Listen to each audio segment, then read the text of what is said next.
ভাবুন তো, বিশ্বের অন্যতম জনপ্রিয় ফুটবলার ক্রিস্টিয়ানো রোনালদো, অথচ তার বিয়েতেই ছিল না কোনো বিশাল ভেন্যু বা তারকার ভরপুর অতিথি তালিকা, কিংবা ছিল না জাঁকজমকপূর্ণ কোনো অনুষ্ঠান। 11 আগস্ট 2026 পর্তুগালের কাসকাইসে নিজেদের বাড়ির বসার ঘরেই রোনালদো বিয়ে করেন জর্জিনা রদ্রিগেজকে, যা মূলত ছিল একটি ছোট ব্যক্তিগত বিয়ের অনুষ্ঠান।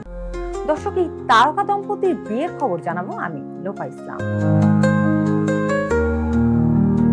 তবে সবচেয়ে গুরুত্বপূর্ণ অতিথি ছিলেন তাদের 5 সন্তান: Cristiano Junior, Eva Maria, Mateo, Alana এবং বেলা। এছাড়া অনুষ্ঠানে উপস্থিত ছিলেন মাত্র কয়েকজন ঘনিষ্ঠ মানুষ।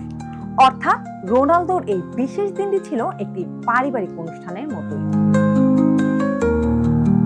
আর বসার ঘর বেছে নেওয়ার পেছনের কারণও ছিল বিশেষ। জর্জিনা জানিয়েছেন, এই ঘরটি তাদের পরিবারের দৈনন্দিন জীবনের সঙ্গে গভীরভাবে জড়িত। তাই বড় কোনো বিয়ের স্থান নির্বাচন করার বদলে নিজেদের বাড়িতেই বিয়ের আনুষ্ঠানিকতা তাদের কাছে বেশি অর্থবহ মনে হয়েছে।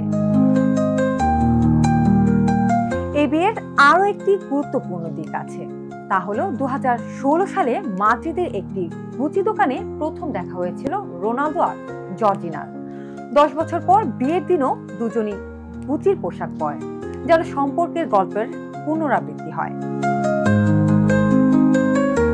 বিয়ের পর রোনালদো সামাজিক মাধ্যমে তাদের হাতে পড়া বিয়ের আংটির ছবি শেয়ার করে লেখেন, সি লাভ জি, অর্থাৎ ক্রিস্টিয়ানো এবং জর্জিনা। এভাবেই ছোট্ট একটি পোস্টের মাধ্যমে নিজেদের বিয়ের খবর জানিয়ে দেন বিশ্বকে। বিয়ের অনুষ্ঠান শেষে পর্তুগালের ফাতিমাতে গিয়ে ধর্মীয় আশীর্বাদ নেয়।